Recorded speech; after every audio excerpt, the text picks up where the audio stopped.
Laugh out loud, it's the place to be, where geeky minds meet so naturally. From pixel legends to blockbuster heart, dive right in, let's set this vibe apart. Ho, ho, ho! Happy Halloween week at the BM show. We're having a jolly good time this week because we've got a whole bunch of movies that we're going to talk about. Submitted for your approval. Yeah. 2 men doing a podcast in which they will be reviewing not 1, not 2, but 5 movies, 3 of which are horror anthologies, 1 of which takes place in the Twilight Zone. In the PM show.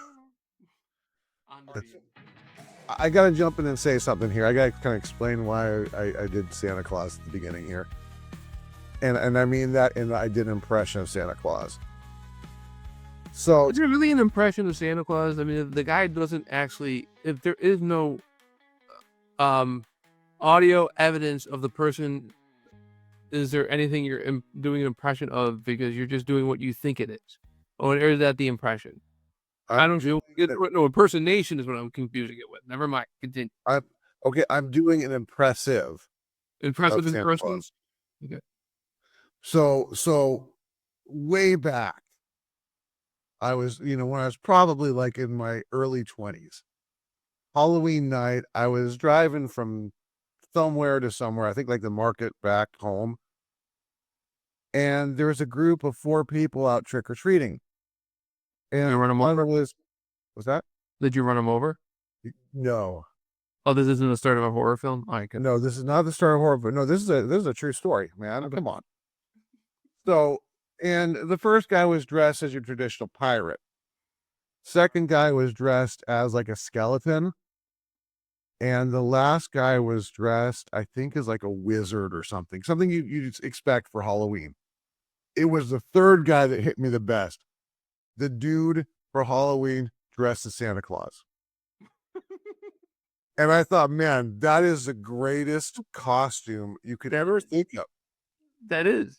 Well, okay. Well, Halloween this year is going to be a disaster because of everything that's happened in the news. But it is the time of year though where you see like these most creative things. Like there was one where my cousin one year, she was in a I just thought of her because she actually did an update on her Instagram for the first time in forever.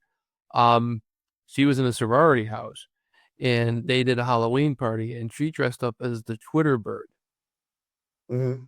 And I'm like, and I've seen since then more insane ones, but I'm like, that's just taken out of the box. It's like, who the hell would ever think of that? Well, I took that guy's idea and ran with it. Because one of the years at work, we were decorating for Halloween. I had the idea, you know what, for Halloween, let's decorate Christmas. So we did. And the good part was as soon as Halloween was done, we didn't have to decorate it all. It was already ready. You do killer Christmas. And then as soon as Halloween's over, you just take the killer out of it. No, you just do Christmas, man. Just make it simple. Keep it straightforward. Okay. Hey, dude, I used to hang out with a bunch of guys where our spot where we hung out and usually played music, but usually just hung out and smoked weed. We had Christmas lights up all year round, all the time. Mm-hmm. And that's actually how we lit the room up.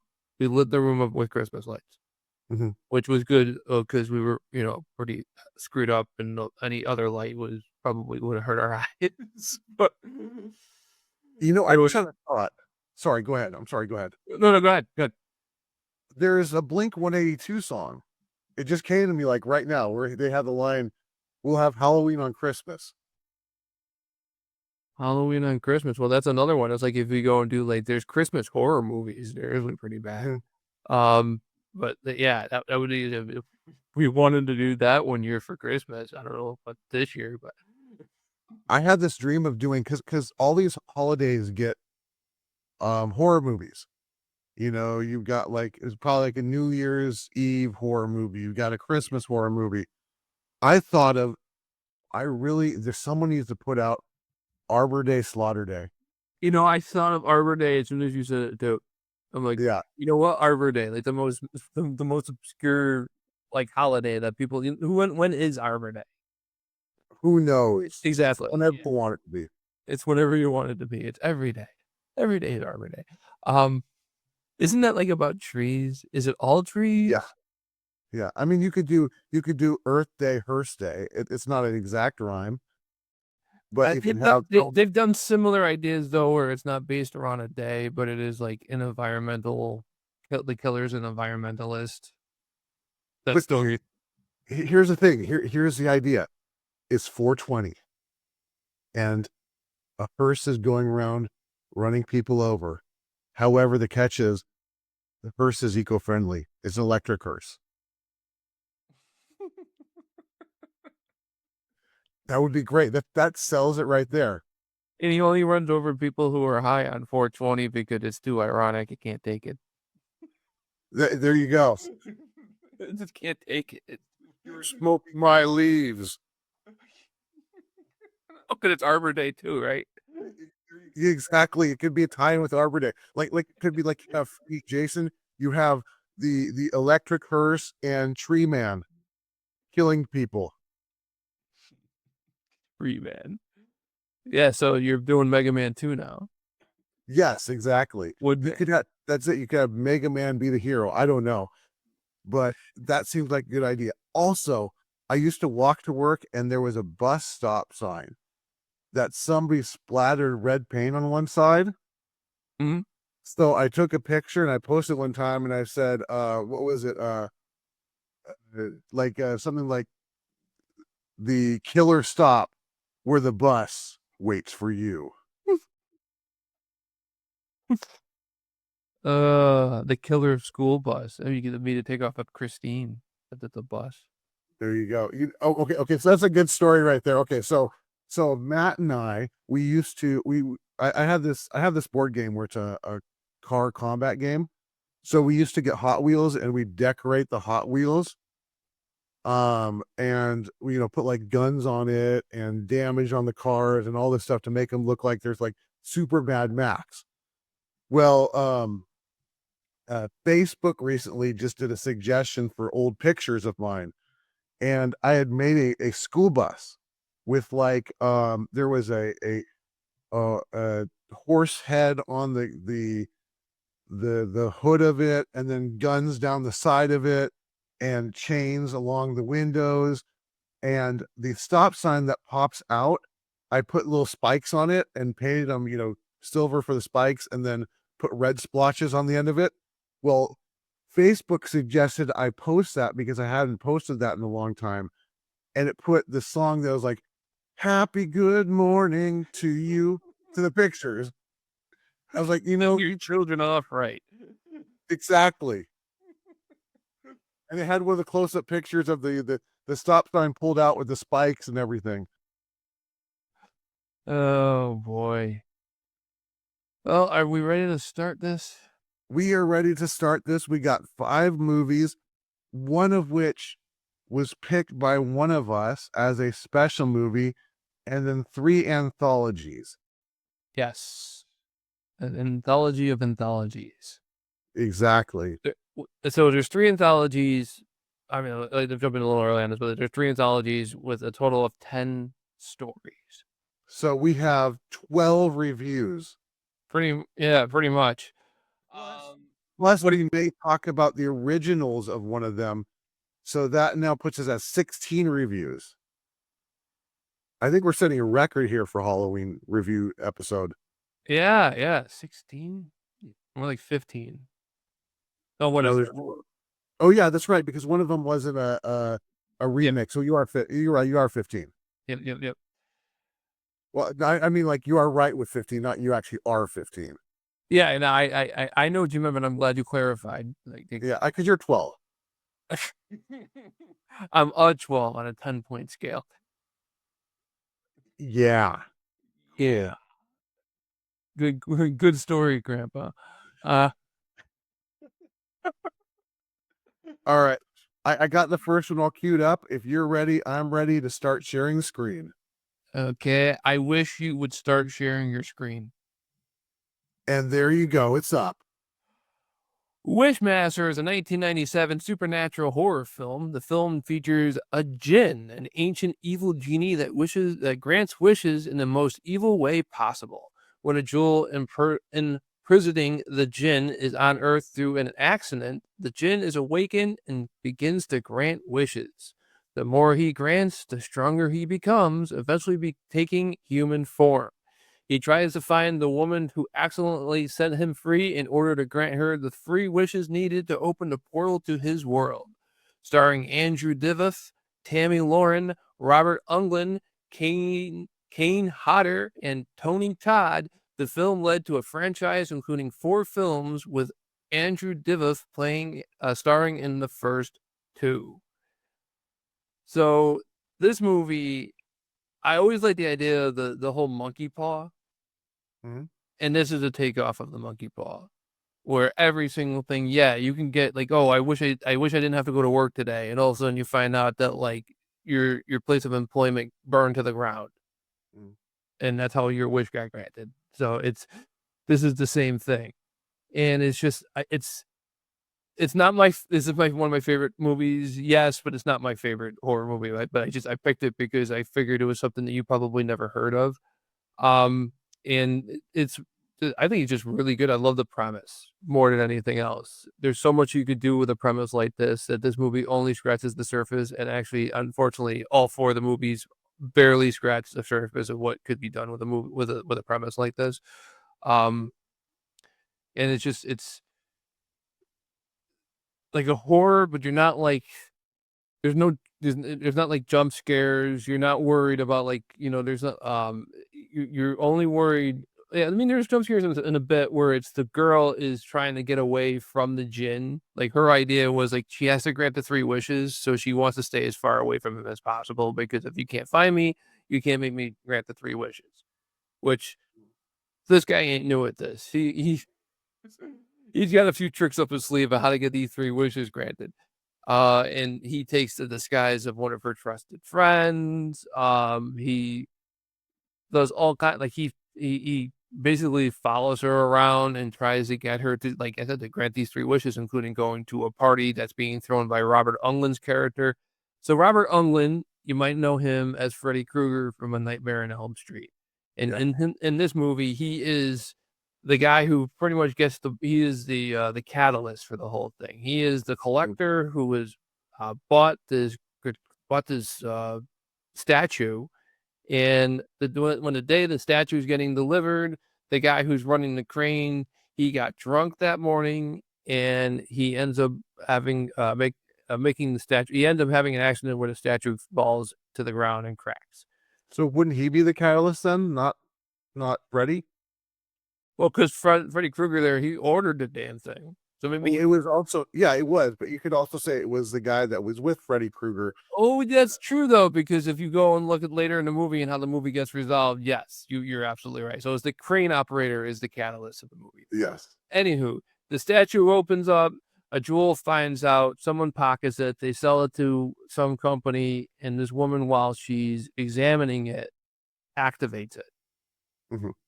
And through its activation, the djinn is born to the world again, and it's this very small, very tiny thing, but it gets stronger and stronger as people ask for stuff. You don't even have to say "I wish." You just have to say, "Oh, if only I really want a turkey sandwich," and all of a sudden somebody will die in a turkey sandwich here. I don't know. So that and that's how he grants the wishes, is like I said, in the worst possible way. And they start off the movie showing it like hundreds of years ago when the good warlock or whatever is able to imprison him into the sorcerer. I'll call it the good sorcerer imprisons him into this jewel, and they show where it's like this crazy party where people are growing extra limbs, and somebody turns like they're half. Also, they become like a gigantic snake, and people turning into statues, all because the king wished to see wonders he's never seen before. Yeah. He didn't say what kind of wonders, Not even Stevie. Yeah.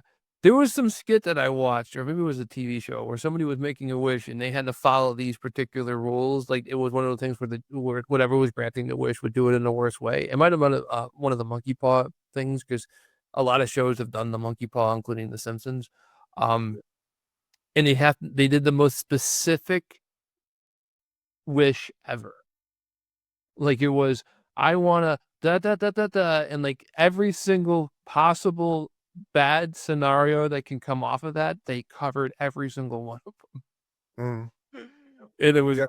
but that's the type of wishing you have to do when you deal with the Wishmaster. There was this, he's in the beginning of the movie, he's at a store, and there's a pretty girl who is just running the place, and she ends up wishing that she would always be beautiful, and she ends up turning into a mannequin. Mm-hmm. So, and then this is the whole thing of him capturing souls. And there's a scene later where, the main girl, who I never got the name, Tammy Lauren's character, I don't remember the name of the character. She uses her first wish to know exactly what the djinn is, and she gets sucked into his world or his mind. I think it was his world, because there was a physical aspect to it. If it was his mind, he can do whatever he wants. So he takes her to his world, where she gets to see all the people who have gotten their wishes granted, and all their souls were taken, and they're being tortured. It's very, and Robert Englund being in this is very fitting, because it's a very similar premise in a way like that Freddy Krueger would capture the souls type of thing. Or from Mortal Kombat, they have the one guy, what the hell is the guy? The last guy in Mortal Kombat who took everybody's soul. I don't know. Yeah, Shang Tsung. Thank you. They have, so it's that element, and it's. I just think it's a very cool premise for a movie, and like I said, I was pretty sure it was a movie you never heard of, so that's why it's here, and I give it a thumbs up. Like, floor is yours. Okay, so first thing I want to do here is I want to first off apologize to all those that were offended by what Ben had said. Ben did not mean to say mannequin; he meant to say womanikin. Womanikin. Sorry. Yes. So we just want to get that cleared up. Now, all right. So I'm going to come out and say that I actually really enjoy this movie. I didn't think I would, but I have a really big problem with it. So what year did this come out? It was in the 80s, right? This came out in 1997. Oh, 1997. Wow. Okay. Okay. Because when I saw the lady who was in the cast, I'm like, or the lead of it, I don't know if it was, she reminded me of Sarah Michelle Gellar, but then she also reminded me of Sarah Connor. Dude, I was thinking that it was her at first. Yeah. So I was like, oh, and I wanted to mention that too when I was talking about it. Thank you for saying that, because I wanted to mention that. Yeah, she looked just like Sarah Connor. Who the hell was the actress now? Linda Hamilton. Linda Hamilton. Yeah, I'm like, not. I was actually gonna start calling her not Linda Hamilton. Like, I remember the character's name, but my God. So I thought this was the 80s, but even the 90s still, there's this era where the horror was cheese. And this really isn't, I expect this to be like super cheese. It does have that cheese to it, but it doesn't have like the excessive cheese like I expect from, like, if I picked up Critters or Leprechaun or something like that. I mean, there is substance to this movie. So that really caught me off guard. But there is a problem. Now, I will say, before I get to that problem, there's one other thing that really irritated me, was when she said, he gives her the test wish, and she says to blow his brains out. That was stupid. You should have really wished, you should have said, I wish for you to cease to exist indefinitely. That might have been against the rules. There are certain rules, and that might be one of them, where you can't wish them to. You can't wish that. But it would, if it could, that would have ended the movie right there. Because there's that would have ended the movie right there. It's like when you watch these movies, like when you watch a movie again, it's like, why don't you just shoot them right now? And then you think, well, then we wouldn't have a point. Movie. It's like the Star Wars thing. There goes another. fire at the escape pod. Let's never have this series again. So, I really like this movie, but here's my problem: is that every other person, their contract is null and void because they were not informed of the terms of what happens if they make the wish. That I have a problem with, because it could be anything at that point, and he's just But he never tells anybody. He doesn't tell the girl. She finds out because she's doing research on it. Yeah, but I mean, there's an idea that you get 3 wishes, there's gonna be something that's gonna be bad, and she wished into his world to find out. The other's like you're saying, oh, you're really hungry, you want a turkey sandwich? Yeah, I want a turkey sandwich. Well, guess what? You just got a turkey sandwich, but now you're gonna spend eternity in agony. And I didn't tell you that part, because if he did, no one would want a turkey sandwich. We'd all be eating chicken from now on. So that's my problem with this, is that all these other people got the really bad end of the stick where they should have had some sort of information, because then that puts that, I don't think I want this. I don't think, okay, I have no choice. I'm going to do it. You can have them all do it in the end, but at least have them know what the repercussions are going to be, because that makes the characterization of that person a little bit more dynamic than just somebody who's there and they're just space fillers at this point. They're just a means to an end for him. They're irrelevant. It could be anyone. It could be anyone's granny at that point. But if you give them that choice, they then have a part in the story. That's really my only gripe with this movie. I will say, if you enjoyed this film, don't worry about the other ones, but do watch the second one. The second one has some really great moments. He ends up in prison, and one of the guys, I'll give one away. He's in the jail cell. He's in holding, right? He just got arrested, and one of the guys is giving him a hard time because the way he talks and stuff. He talks almost like a robot. And so to give him a hard time, and he gets him to give a wish, and he wishes if he could walk through these bars right now. Mm-hmm. So you know how in Terminator 2, when a T-1000 goes through the bars? Yeah. Imagine that, but it's actually just a human being forced through the bars like it's on a conveyor belt. Well, that's very similar to the one where the guy said, he wants to see him go through them. Yeah. It's basically this. It's the same demonstration of his ability. Yeah, and the idea is the whole movie is they're building up how powerful he is, and that when this little woman who's gonna take him on at the end, like how is she gonna beat him? Mm-hmm. The one that I thought was really, really dumb. I mean, because all of them were pretty creative, but except the one that I thought was really dumb was the guy that got locked in the tank outside the party. Oh yeah. I'd like to escape, and then for some it's so dumb. Yeah, like I mean, the jump in logic. Like, how did that end up with this?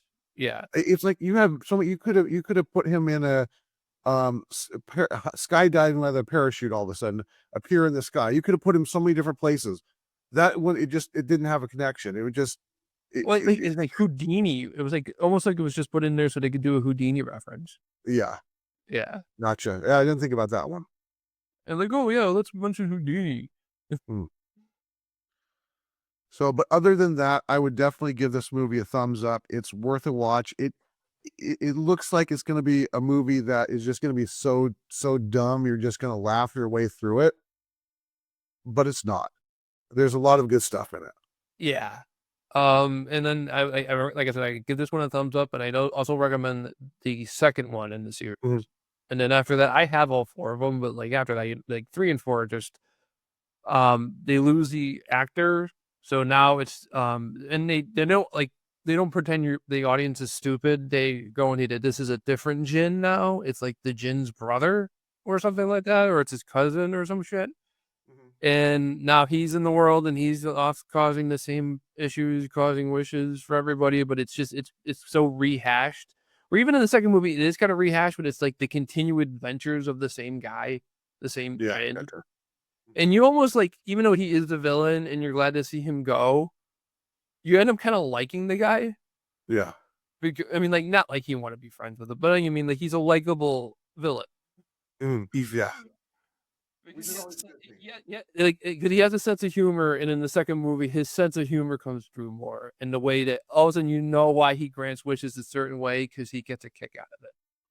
Well, the thing is, with movies, when you have a good hero, it's fairly standard.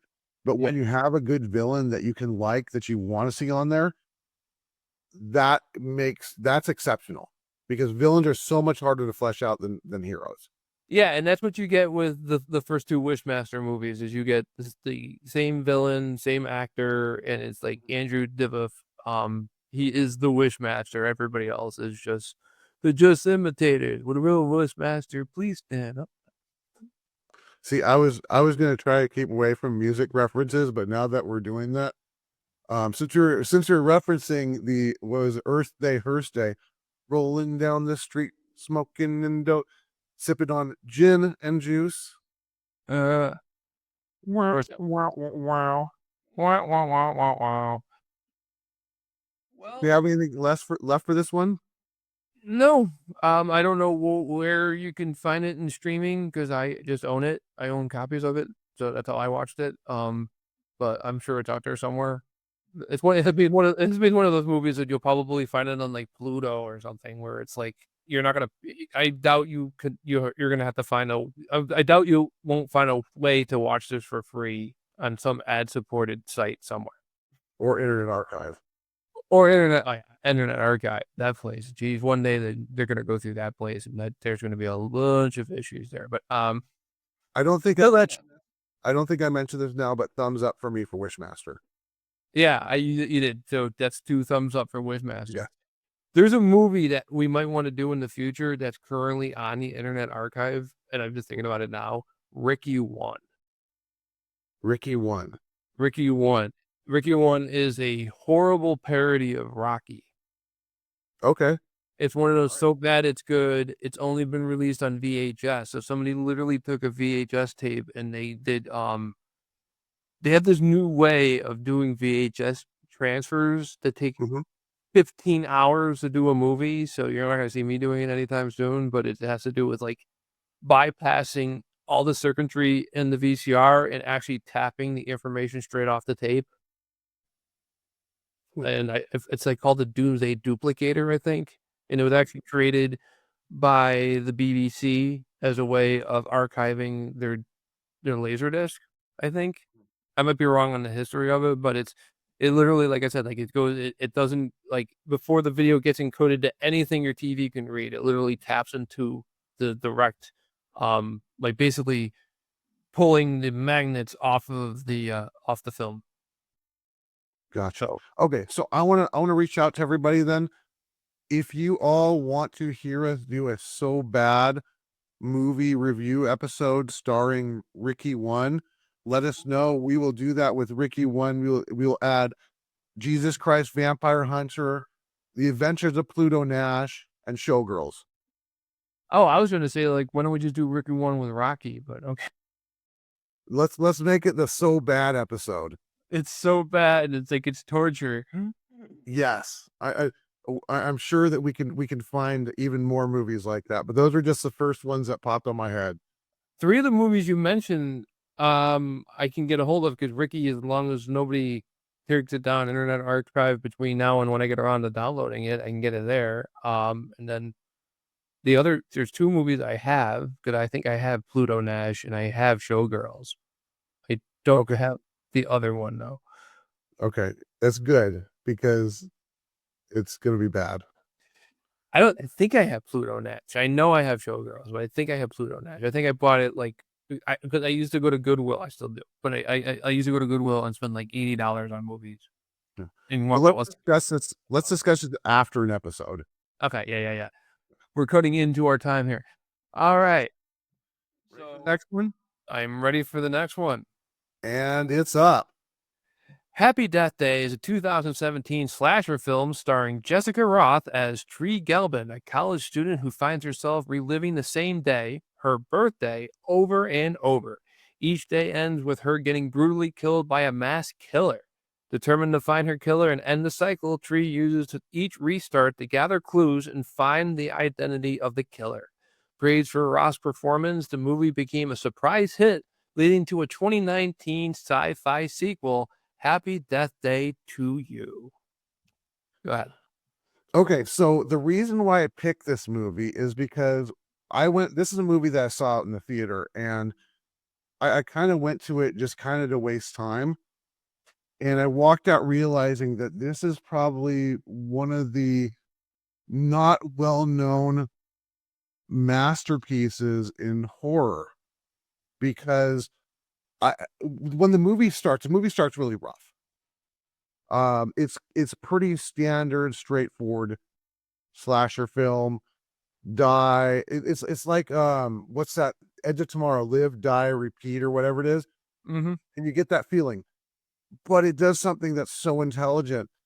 When you get to about her third death, the movie does this complete shift, and it's the best moment when you see this shift is the moment where she opens up the doors and walks out naked.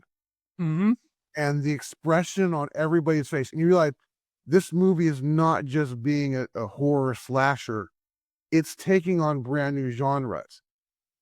And it's taking this character that is so Mean Girls, Clueless style, and makes her probably one of the most dynamic characters I've seen. And you can see that in every day that she repeats, she goes to the same brunch, and how she's at the brunch shows her growing as a character. I'm sorry, Mike, go ahead. Yes. Yeah. And you can see how not serious it is. Like when she's spying on that one guy that was asking why she never texts him back, and she gets that face like, oh, that's the reason why he is what he is. You can tell this movie it's trying to be serious, but it's not wanting to be serious at the same time. Mm. And as you get towards the end, you realize it's not, she really steps up and becomes an action character, which you're not expecting. Yeah. But and I hate to spoil stuff, so if you don't want to hear the spoilers, put this on mute for maybe the next 30 seconds or so. There's a part in this where she realizes she has now beat the system. However, the person that's helping her didn't. And the old style of her wouldn't care and just move on. But the new style makes her go through that cycle again purposely. And at that point, that's when it's like, this character is just gone through such a change in this little amount of time. It's just mind blowing. And I walked out of this movie thinking, oh my gosh, I have to let Maria see this. I have to tell people about this movie, because yeah, it got big, but I don't think it got big enough. And this is one that should definitely see. I think this is one that everyone should see, because this is how you do a movie. Mm. Yeah, this was a really good one. Yeah. So thumbs up for me. Cool. Go ahead then. I am looking for something really quick because I'm probably not going to find it though. The reason is okay. The way this movie is, and they even make a reference to it. It's a lot like Groundhog Day. In fact, it's exactly the same as Groundhog Day, with the day repeating. Not the same story though, but the same premise. And it's also used in Edge of Tomorrow. So this is not like a new trope. But as I've talked about a couple of weeks ago, I started watching Blood Ties, and I'm slowly making my way through the series. And it got me rethinking of that, because I watched an episode of that a couple of days ago. I'm trying to find the name of it. That's why I keep whatever. It's from the second season, I think. Oh, here's 555. Okay, so it's from the second season, episode 3. The name of it is 555. On a trail of a mysterious antique, Vicky repeatedly relives the same day in which she investigates its disappearance, each day accumulating the antique, a mysterious box being opened and the forces of darkness within it being unleashed, which then causes her to repeat the day. And that was it's the same story here, where every time she dies, the day starts again. Yeah. And I just love how you're spending the whole movie trying to figure out who it is, and they throw you that left ball, the left curve. I don't know. They threw you that curve in the left field. What the curve ball? Thank you. They throw you that thing in the left field or whatever, and they where they show that psychopath who's at the hospital, and she puts it together. And he must be the guy because he's known for doing this. And later you find out that I don't want to ruin the movie, but it's. I like how the twist and turns, and how it was like it starts off as like your normal slasher flick, and it turns into like a character driven story. It's almost like if you took Scream and crossed it with Groundhog Day. Mm-hmm. Because Groundhog Day, he has the same thing where he starts off, he's an asshole, and as the movie progresses, he becomes a better and better person. And that's what she does too. I mentioned the brunch thing, where at first she's like, all her bitchy friends at the sorority house are at brunch, and as the movie goes on, first she's like, all of a sudden she's inviting somebody who normally isn't invited to the brunch, and then as it continues on, she or like stuff like that. Like she slowly starts changing over. Where at the end of it, she ends up like pouring chocolate milk over like the head girl's head, all over the head girl, whatever. And so this total character change where all of a sudden, like, and then she falls in love with the boy because in one of the days he sacrifices himself for her, but then he doesn't know about it, but she knows about it. And you see her like just all of a sudden, like this guy that she had like she thinks is a one night stand, but they ended up not even doing anything because she was too drunk. She didn't remember. And yeah, I give this movie a thumbs up. I was a lot better than I thought it was going to be. With some of the movies you sent me, Mike, I was expecting something else. But this was I was very surprised and very happy. And let's take a moment just even talk about the performance of the main character. I mean, she was an exceptional actress. Yeah, to be able to go from that horror role as a victim to where she was at the end of the movie. She just did an exceptional job. Oh yeah, she was excellent. Like I even mentioned that in the rundown where her performance. Her name is Jessica Roth, and her performance was praised. Mm-hmm. Whether or not she's in the second movie or ever did another movie after this, she could be living on an Amish farm for all I know. She was in the second one, and like you said with the Wishmaster, it's worth seeing the second one. It's not really worth seeing the second one to this, because I saw the second one, and that one I wasn't impressed with at all. Okay. It's not once, so I may have to revisit it again soon. Yeah, I never even knew of Happy Death Day. I made it. To me, it's just like when you hear that, and I immediately thought it was a Japanese movie. When you said that, when you told me, I'm like, oh, it's gonna be some Japanese film. Well, I'm based off the name. It sounds like it's going to be a low budget, cheesy type movie. Yeah, like a low and in Japanese with lots of blood and people like getting their head cut off and blood going everywhere, and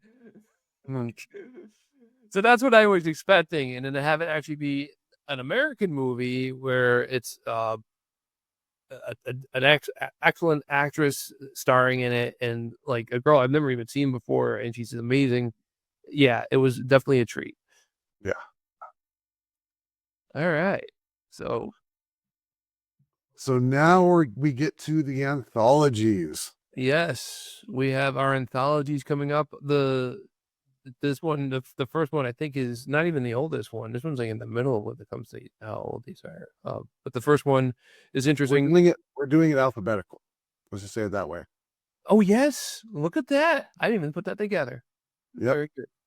Cool. You ready for the first one of them? I'm ready. It's up. Cat's Eye is a 1985 horror anthology film written by Stephen King and starring Drew Barrymore.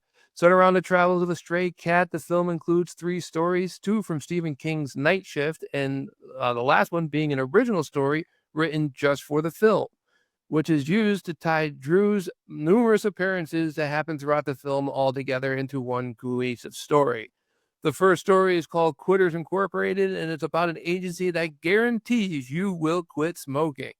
The Ledge is about a man who has to go to a great height for the woman he loves. And the final story, General, is about our feline friend we've been following this entire time becoming the hero of the story.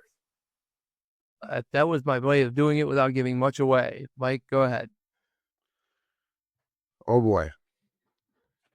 So yeah, this kind of sucks. I'm gonna get that out. This one kind of sucks.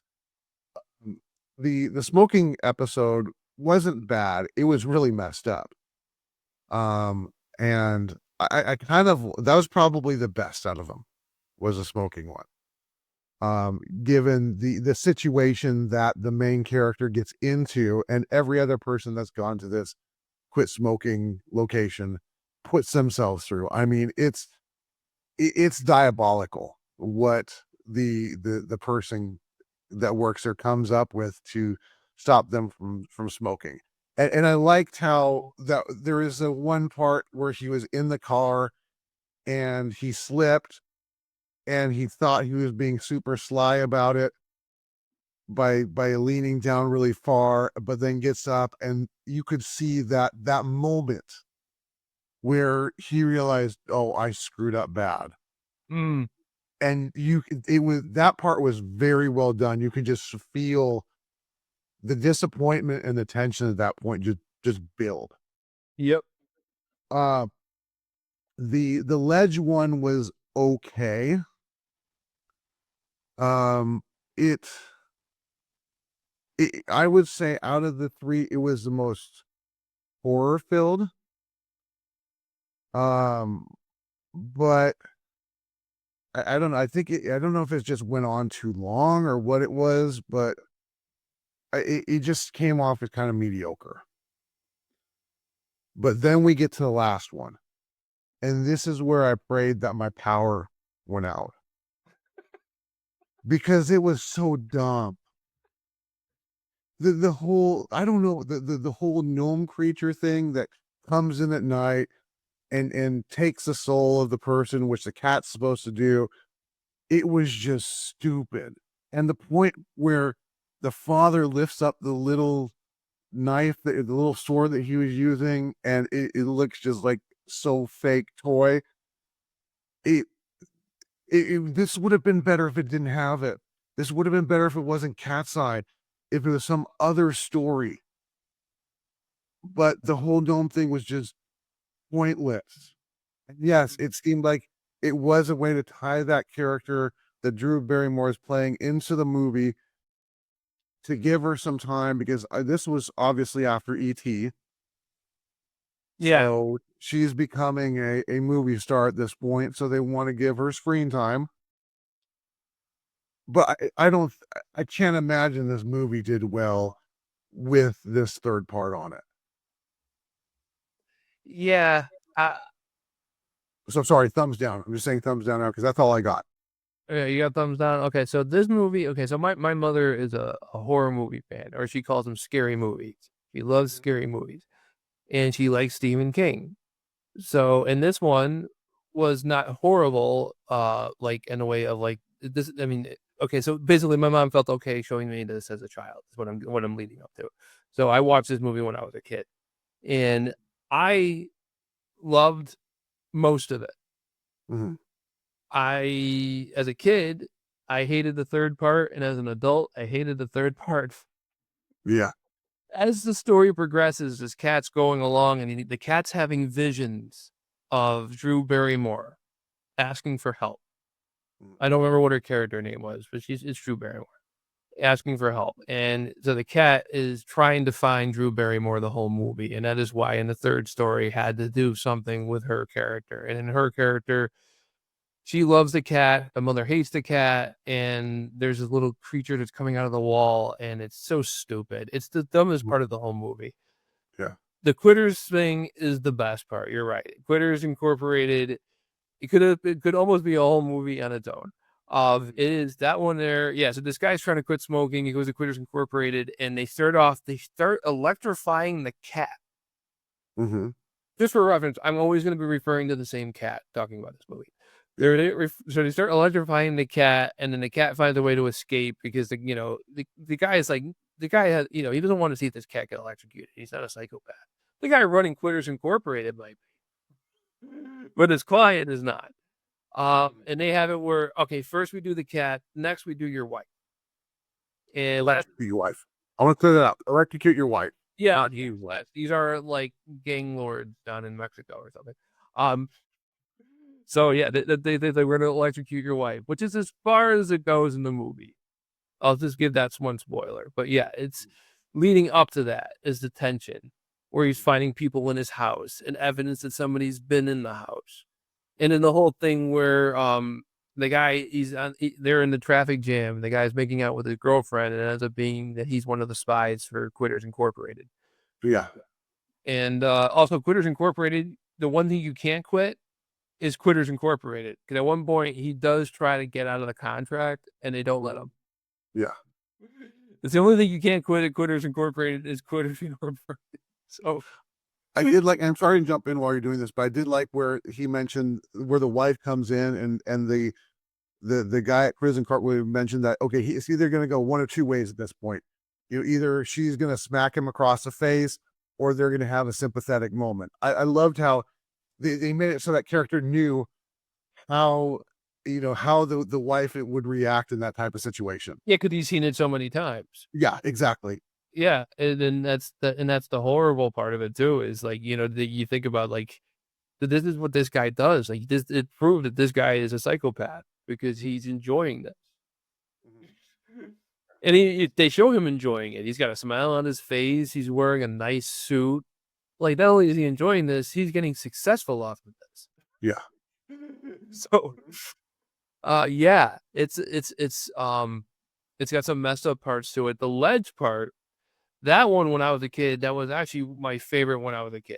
As an adult, my favorite is Quitters. But when I was a kid, I loved the ledge. I loved it. That was the part I remembered about this movie. I remembered him trying to go around the ledge and the guy trying to get him to go down. And the part with the bird pecking him in the side of his foot.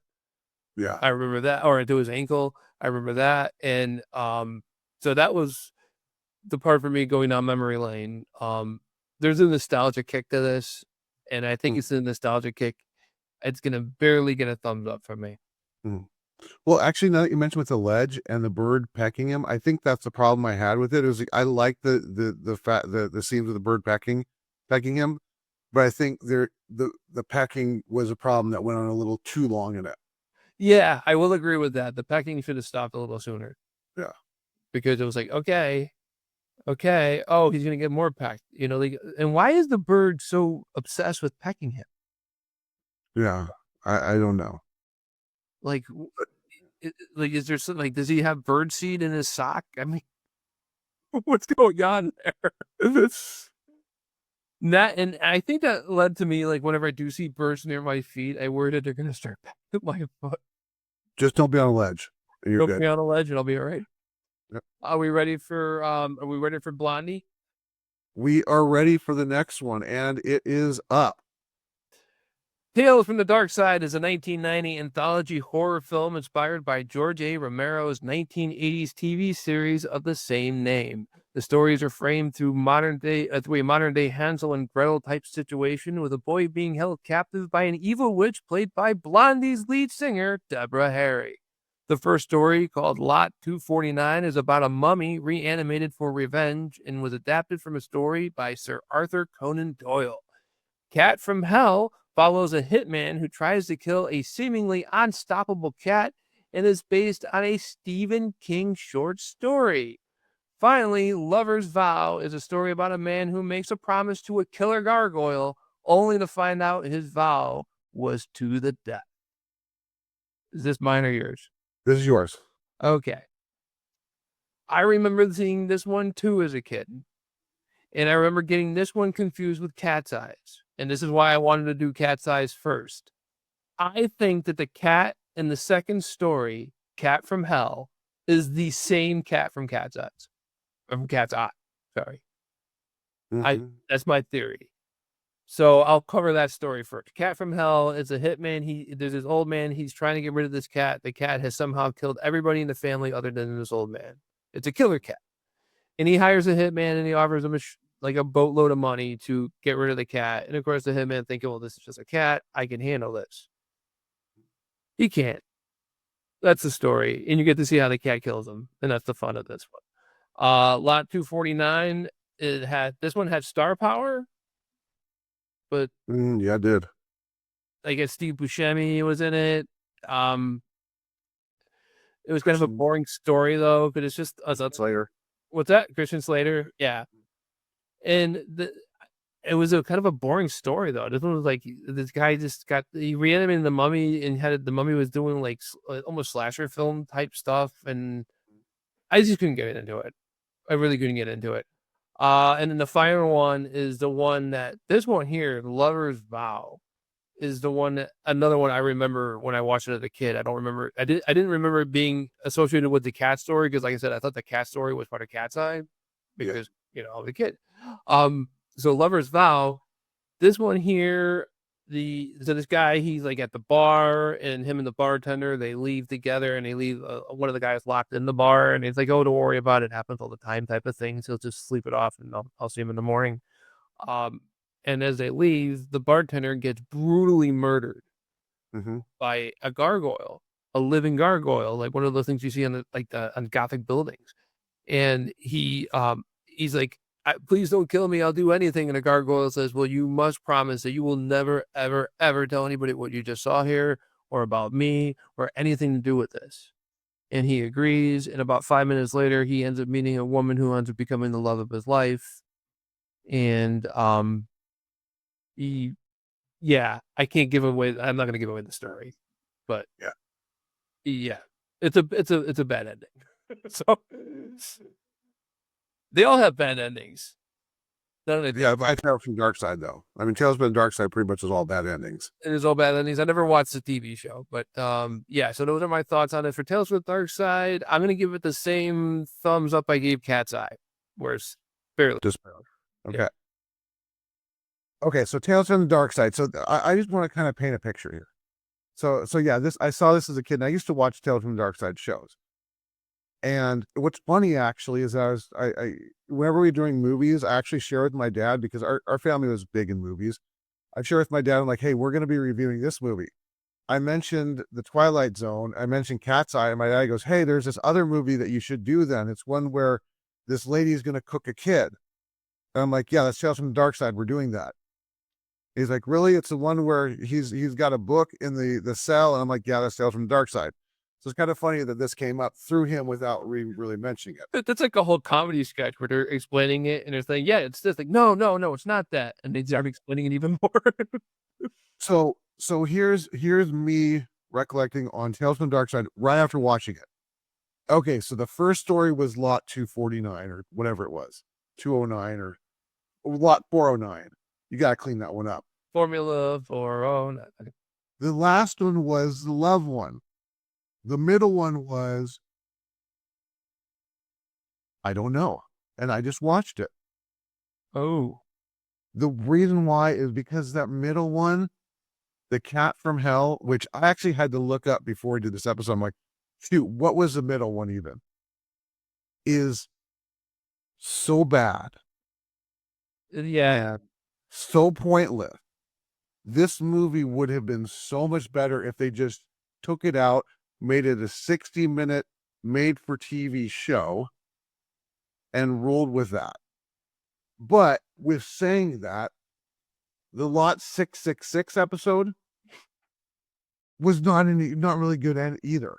It caught me off guard who was in it. And what I actually found funny about this movie when it started is it says, cast in order. And it shows a boy riding his bike, and it says the name of the lady, I guess a member from Blondie. And I'm going like, what was her name, by the way? Deborah or something? Deborah Harry. So I'm going, okay, so the little boy on the bike's Deborah Harry. I think we need to redo this here. So, you had to get higher billing because it's the lead singer for Blondie. There you go. So, much like Cat's Eye, the whole thing, the story that builds up to the end about how these stories are coming about was insignificant as well too. The whole cooking the kid thing was just it wasn't necessary. and it brought the movie down. Then you go into, lot 3.14, and the movie kind of stayed at the same level where it doesn't feel like it's going to go anywhere. You get the cat from hell, and it just drops to as far bottom as you can go. Then you get the last one. And I will say right now, out of everything we're going to talk about tonight, anthology-wise, every single story, this one is far surpasses them all. It was And I good. don't- That's why I gave the movie a thumbs up, because I didn't like the first 2 stories either, but that third story is just so good. Yeah, it's so perfect. I mean, there is like not one flaw in the story. So and then you go back to the cooking the kid afterwards, and the movie just drops like straight down like a cliff. You know who did it right? The Simpsons did one of their Halloween specials. They literally did this, where all the connecting parts were Bart. I think it might have been Bart and Lisa were held captive, and they actually were held, and it was done by Hansel and Gretel. They literally did Hansel and Gretel, but they did the part where they held the woman up. I think I might be conflating stuff. If I am, I'm sorry, but it sounds like this is something the Simpsons did. Is the point? Yeah. And if they did, he probably did a better job. Yeah. Oh, and I don't want to give away what happens in the third episode. That is really something that I recommend. If you've never seen Tales from the Darkside, get this movie and focus on that third part. Yeah. So Lover's Vow. Lover's Vow is the name of it. If you could find Lover's Vow by itself, just watch that. Yes. It's the only reason to watch this movie. So with that, I will say, if you're going to watch this movie and you just have the third part, I give this movie an outstanding thumbs up. But as a whole, because 3/4 of the movie is not really worth watching, I have to go with a thumbs down. Okay. All right. And that's all I got on that one. I see the road sign up ahead. I think we're entering into There you go. the Twilight Zone. Twilight Zone, the movie, is a 1983 anthology horror fantasy film inspired by the classic series created by Rod Serling. The film contains 4 stories, 1 original story written by John Landis, and 3 stories adapted from episodes of the original series. The original story, Time Out, sends a bigoted man on an adventure through time where he is seen as whichever nationality was oppressed at the time, including being a Jew in Nazi Germany. Next is Kick the Can, a story of a magic man bringing an elderly home back to its youth. It's a Good Life is a story about a boy whose every wish is granted, much to his family's dismay. And finally, George Miller's classic story, Nightmare at 20,000 Feet, is about a man seeing something on the wing of his plane, only not to be believed. Tragically, the film is remembered for a helicopter accident that led to the death of actor Vic Morrow and 2 child actors during production. Okay, so I have a question before you get into your review, and I'm actually going to stop sharing the screen because I got to grab a picture of something really quick. Yeah. But do you have information on that crash? Because I'm curious as to who it was that died. Okay, so I did look into this because I found out about this when I actually had ChatGPT help me research for the script, and it mentioned an accident. So I'm like, give me more on the accident. So the accident, what happened was there was an extra scene when they were doing Time Out, and he was going to end up in Vietnam, and he was going to help Vietnamese kids. And they were apparently they had a helicopter up in the sky. I don't know if the helicopter was supposed to be like an army helicopter or was they getting a shot or whatever. But the helicopter had an issue where it ended up crashing and it landed right on the actor and both the children. And it was a brutal, brutal accident. And the whole movie crew saw it happen. That's rough. Yeah. I never heard of it until today, but I was like, that's crazy. So that is apparently what this movie, I mean, it's not, not for me. I didn't know about it until today, but apparently that's what the movie was. It was tied to the movie, which I'm sure did not help its box office return. Yeah. And it's a horrible threat. Yeah. So, this one here, I've never seen until we were doing this. So this was a new one for me. But I have seen the Twilight Zone. These particular stories from the Twilight Zone, I didn't remember. Other than the 20,000 feet one, because that's a legend. That's the one that stars has Bill Shatner's in it. So and it's like probably one of the more popular episodes of the show. I enjoyed it. I don't know if you want to go into this now, but me and Mike both also watched the corresponding episodes of the Twilight Zone that the 3 of the 4 stories were taken from. And I have to say is that the episodes of the Twilight Zone were good. The movie did better on every single one of the stories, I think. It expanded on them, added more to it. It told it in a different way.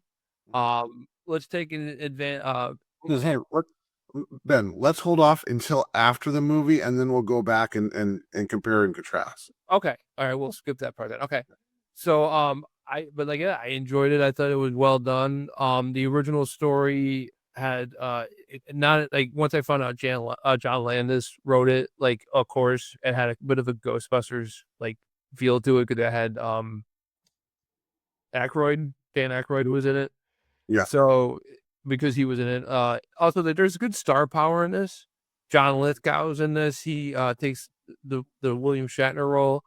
And like I said, I thought it was fun. There's what I wanted. I was trying to tie the movies together and some like just in my head, and like the tie between Cat's Eyes and the second movie was because I thought it was the same cat.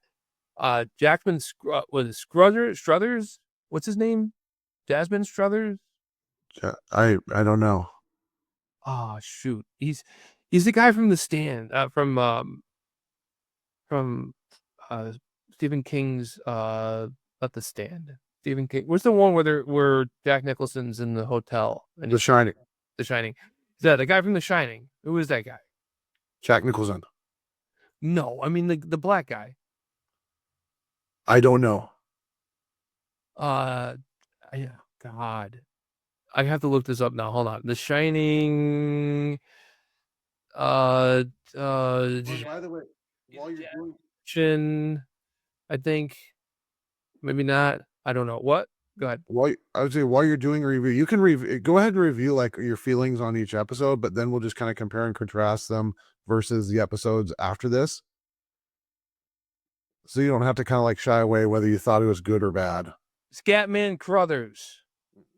So Scatman Crothers, he was in Kick the Can. He was the magic man from Kick the Can, and then he also was, I think, in one of the short stories in Cat's Eyes, wasn't he? But he was gonna be my connection. Anywho, that doesn't. I went through a lot of research for that, and that was not even important. The stories, I thought the stories were great. The first one would probably be the weakest one, and even that was good because it actually did feel like a Twilight Zone episode, even though John Landis wrote it. It did feel like it was something that was in the Rod Serling frame of mind, and or his style, I should say. And then the Good Life, I thought that was great too because it kind of puts you in the position of like, what would you do if you had this kid's ability? That one there was we're gonna go through the stories like Kick the Can. We'll start with that one. I'll do them in order. Kick the Can. That one. Actually, sorry, the order would be the first one with the Nazi Germany. That one I kind of covered. It's about the guy. The guy's a bigot, and all of a sudden he leaves the bar that he's in, and he ends up in Nazi Germany, and they think he's a Jew. And then a blink of an eye, he's a black guy in the South during the time of slavery or something like. I forget exactly what it was. I wasn't very like. It was the least impressive out of all of them, I think, because at first I liked it, but then when I thought back to it, I'm like, there was a lot of political messaging, I think, in there. Maybe not. I don't know. But because the other ones are original stories from the Twilight Zone, that these are stories that already been flushed out multiple times. Yeah. So that was Time Out, and then we'll move on to Kick the Can. Kick the Can. That one there is Scatman Crothers becomes the new resident at this retirement home, and he gets everybody to go out and start having fun as if they were children, and through the magic of having fun, they actually become children again. So, what's that? Oh no, I didn't say anything. Oh, okay. I thought you were stopping me like I was giving away too much.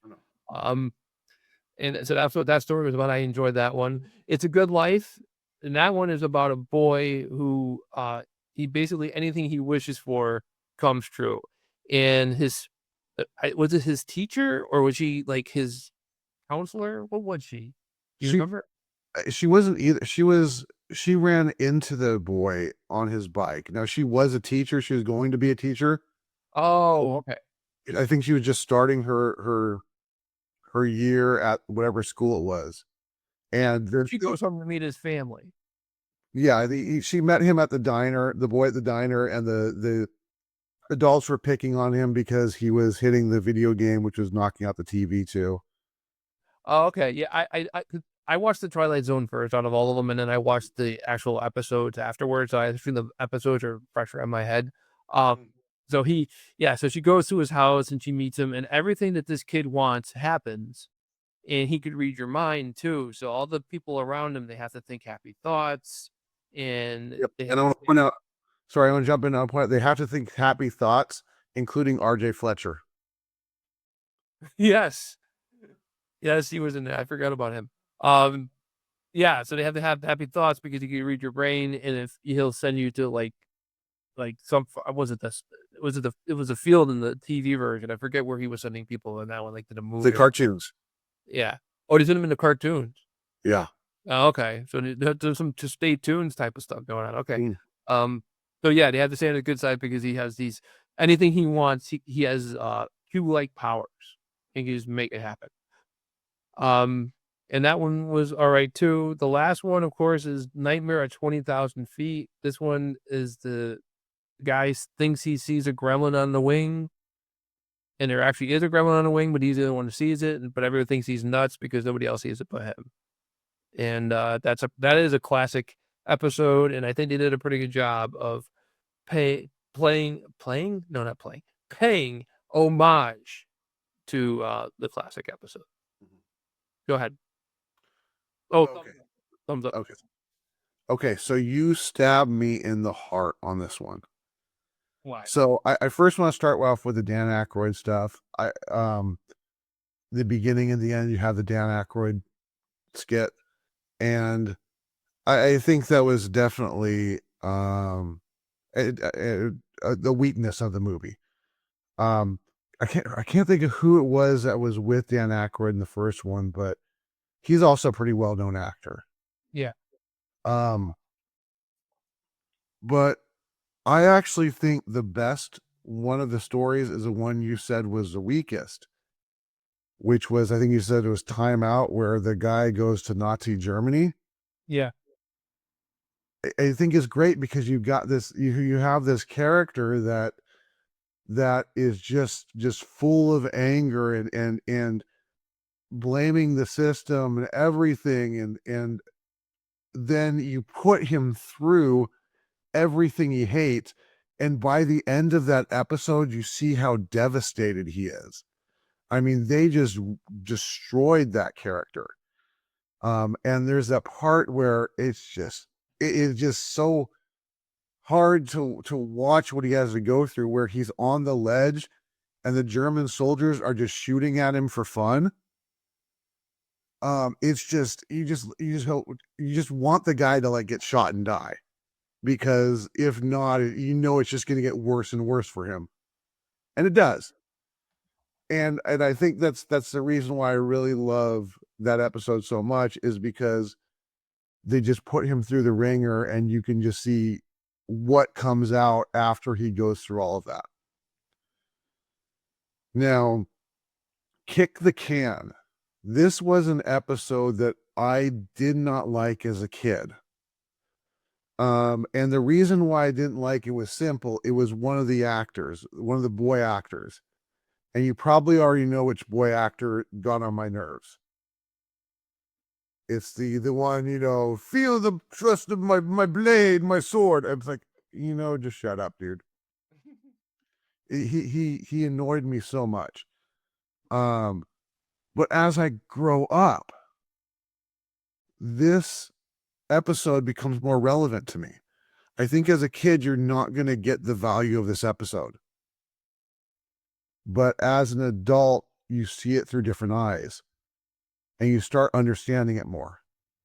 Because I saw this a whole lot when I was a kid. And that was one I'm like, okay, I just kind of want to skip through this one. It'll end soon. But I found watching it now, I thoroughly enjoyed that episode so much. Mm.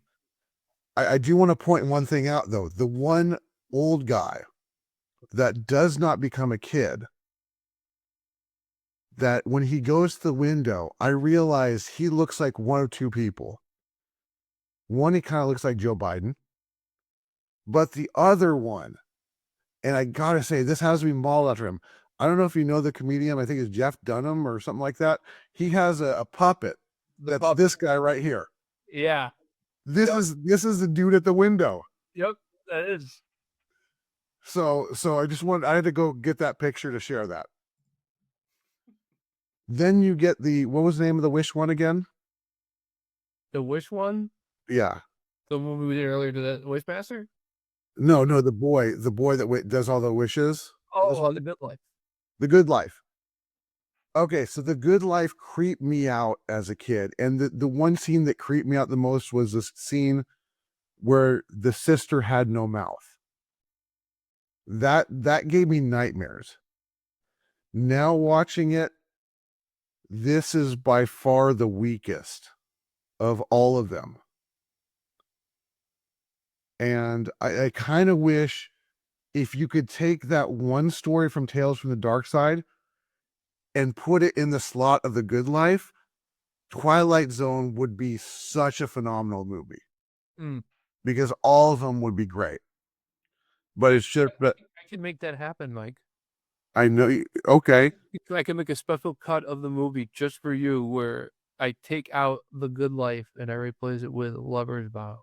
Can you cease to exist indefinitely? Can I cease to exist? Yes. Why? Oh, because you're doing the Wishmaster. Oh, good catch. I even missed that. Okay.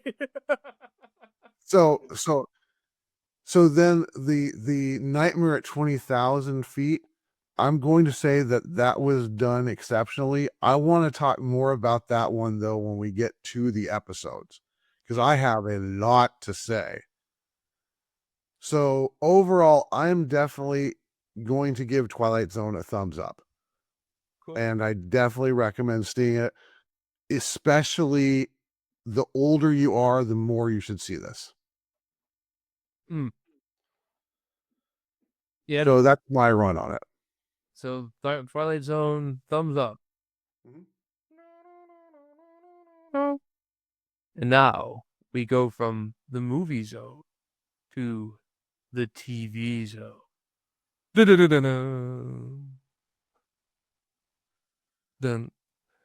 we're going to talk about the episodes that correspond with the Twilight Zone movie. Yes. What order do you want to do them in? That's what's doing in the movie that they have them in the movie. Okay, so Kick the Can will be first? Yes. So Kick the Can. Are we just going to talk about it? Then I'll have a write-up for it. So I think that Kick the Can, it's the same thing kind of as the movie. Except there's no magic guy this time. It's just they happen to start playing around and it just happens. Which I liked in the movie. They give you more of an explanation of why this is happening. It was because this guy showed up. Where now it's just happening because whatever. Magic. You get the Twilight Zone. It's Twilight Zone, yeah.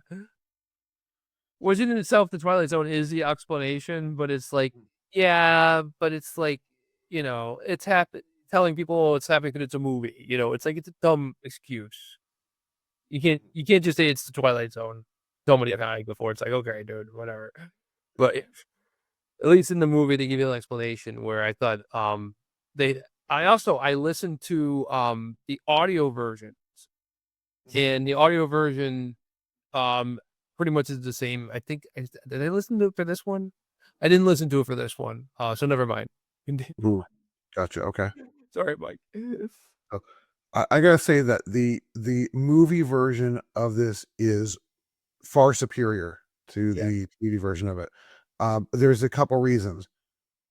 One is the movie version has a reason. The movie version has a moral to it. The movie, so there's a value in it where he says the line where he says to go back to sleep and wake up in your old bodies with fresh young minds. That gives a story a value, whereas in the kick the can, they just become kids and then they run off and then that's the end of it.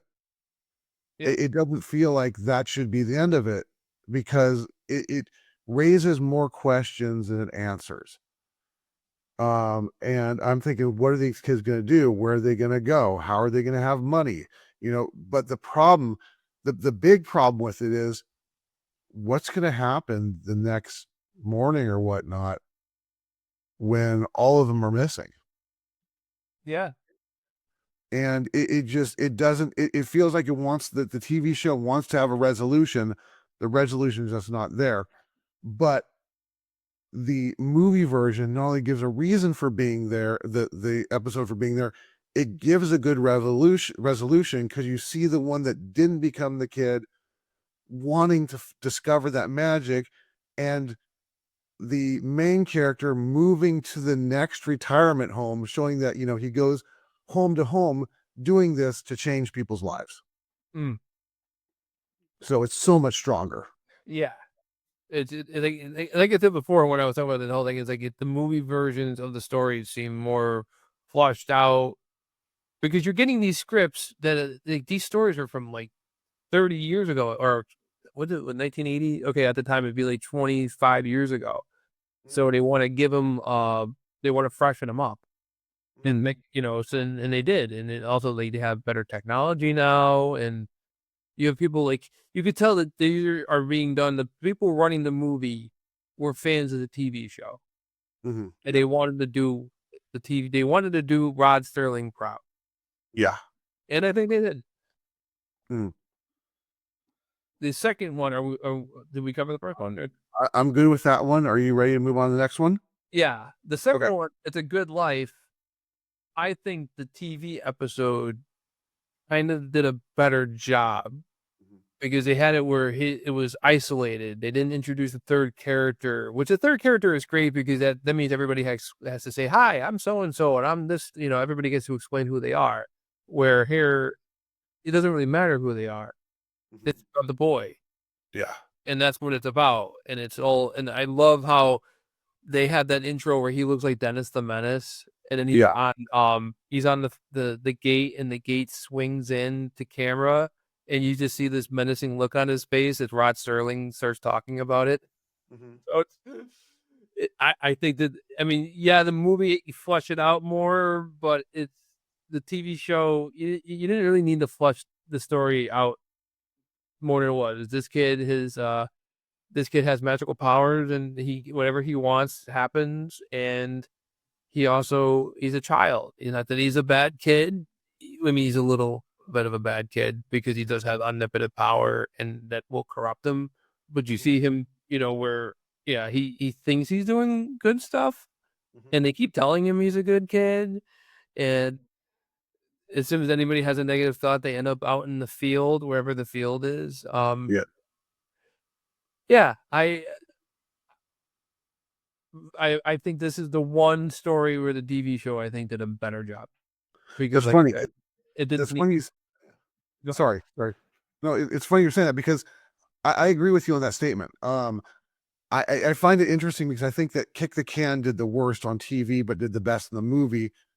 Good Life did the worst in the movie, but did the best on TV.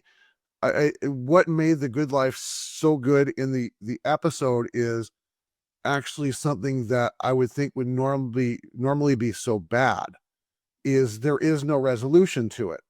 But it saves itself.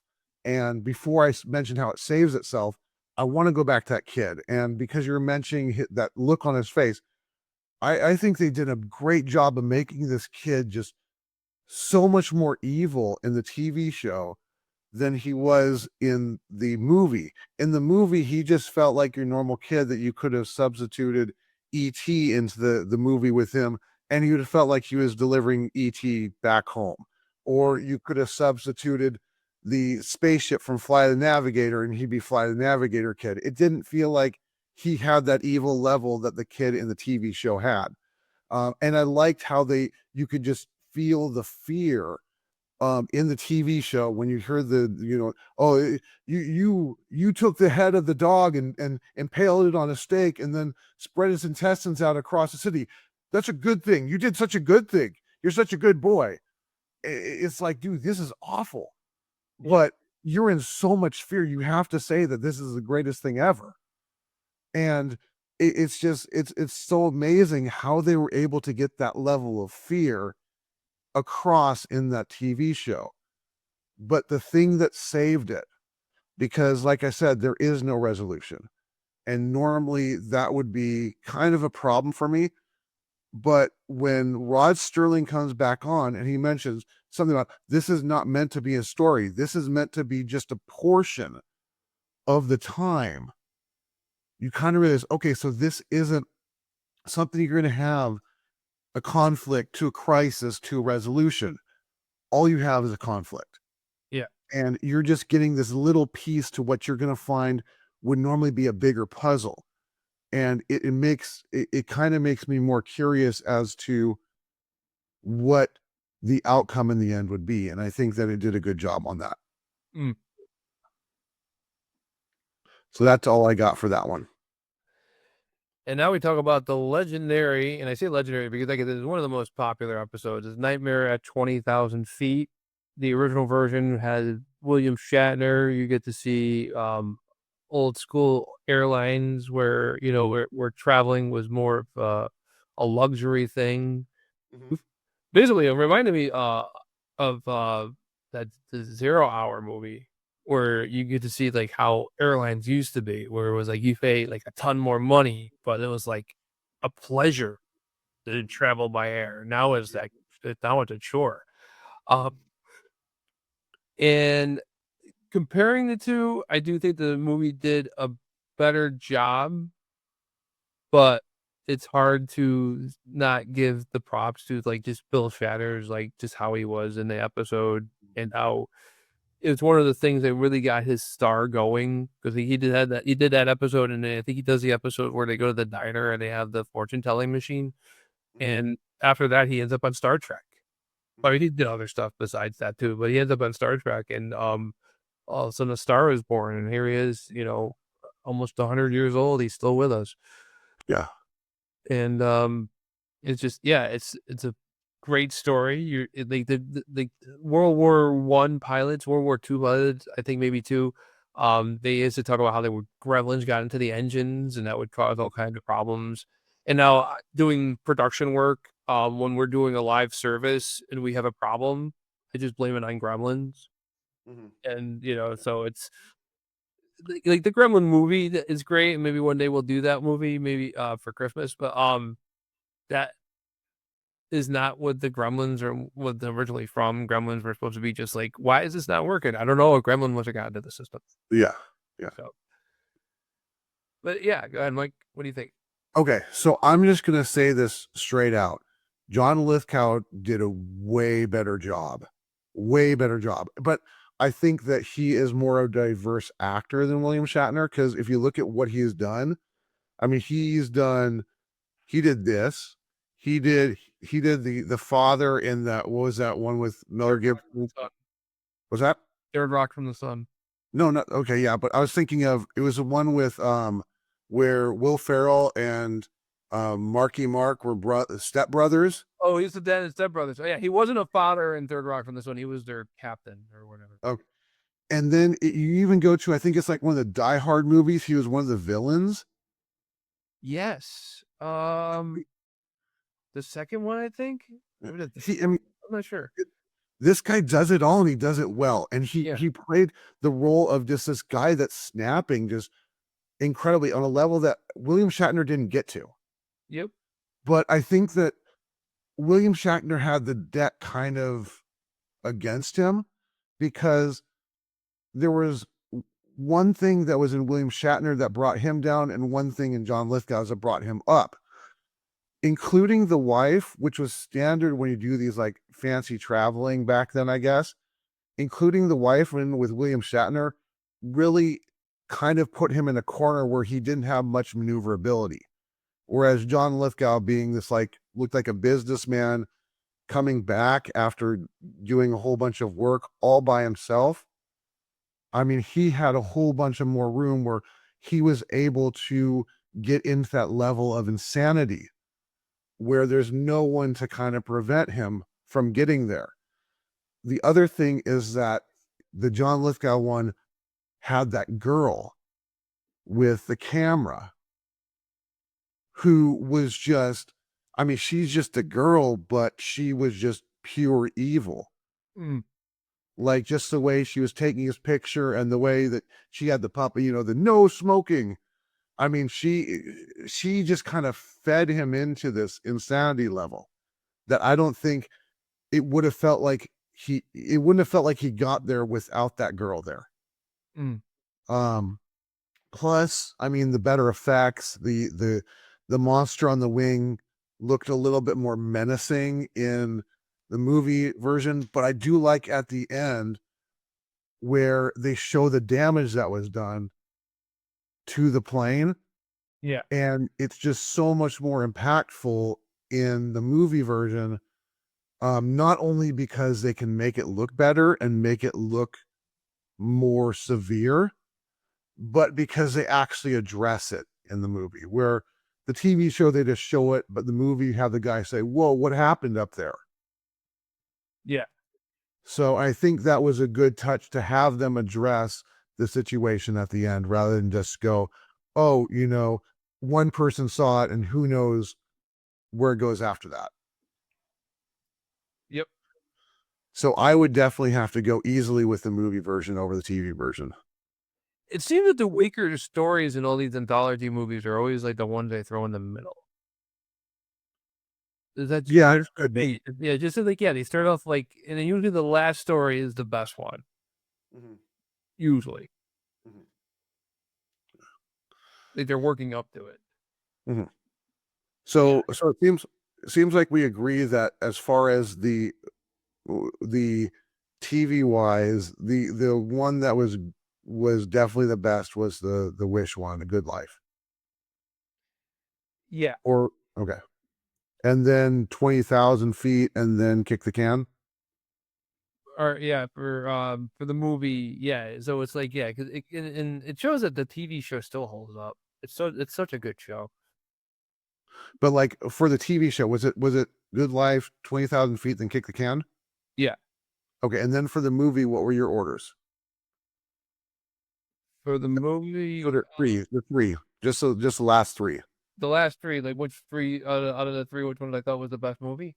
What would be the order for Kick the Can, Good Life, and 20,000 from the movie? Oh,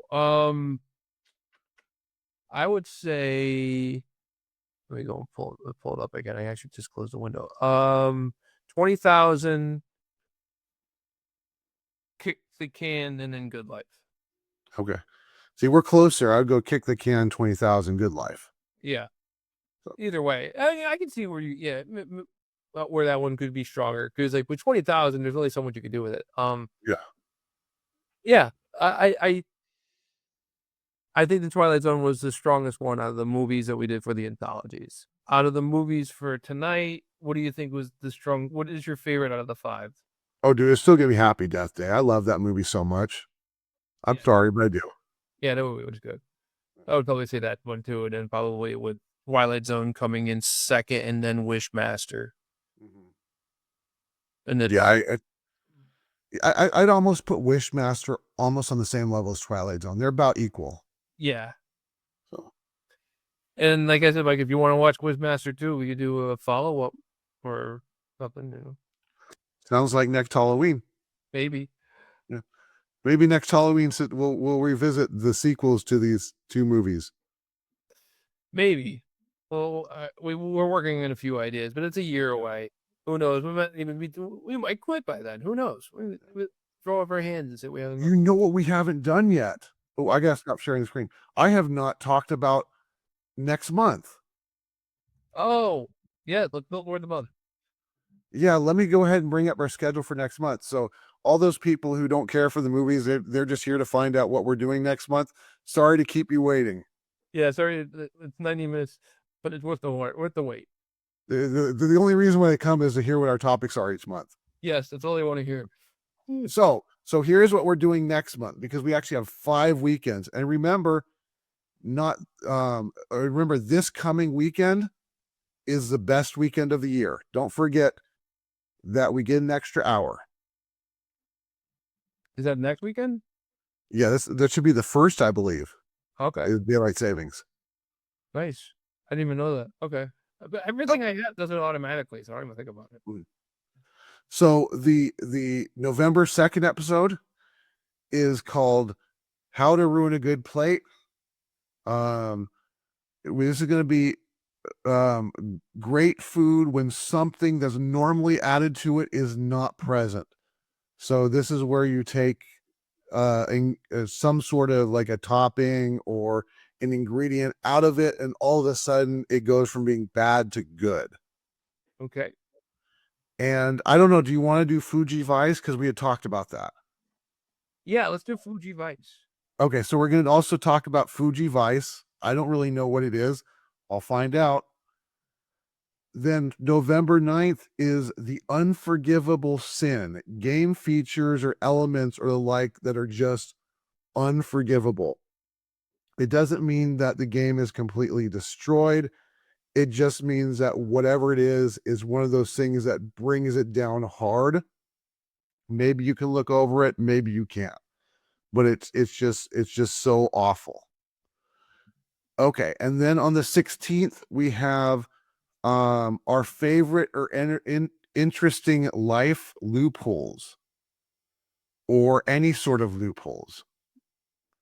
So the ways that we've found to exploit or cheat the system or get an advantage, which is very hard to do in life. We're going to help you find out how to. The 23rd is our Thanksgiving weekend episode. We are going to be doing movies. We are going to be doing a lot of movies. The theme of the movies are basically Thanksgiving-ish themed. It's people coming to the house. It's that may drive you nuts. It's all the traveling you have to do. Not all of them are Thanksgiving themed. In fact, one of them on the list is technically Christmas themed, but it doesn't matter. It's just kind of that same feel. Those movies will be, this is what we have. We may not do them all. We'll find out because it's a lot. Animal House, Madhouse, National Lampoon's Vacation, Planes, Trains, and Automobiles, and Dutch. So that's 5 movies right there. And then the last weekend, November 30th, we are actually going to stick to this. We are doing comfort games. And that one will be an interesting one. That one will be an interesting one. We may have a surprise or so going on. Maybe, possibly, could be. Yep, we'll see what happens. Well, don't count your chickens before they exist. yes. But you can count on this, is that our episode today, whenever you're listening to this, is wrapping up. You can hear the music coming up in the background that I'll be putting in post. And I want to say that it's also been pre-recorded before you're actually watching on YouTube, unless you are a special VIP member. yes. At which point you watched it 20 years before we recorded it. Submitted for your approval. We are going to give Mike the last word. What?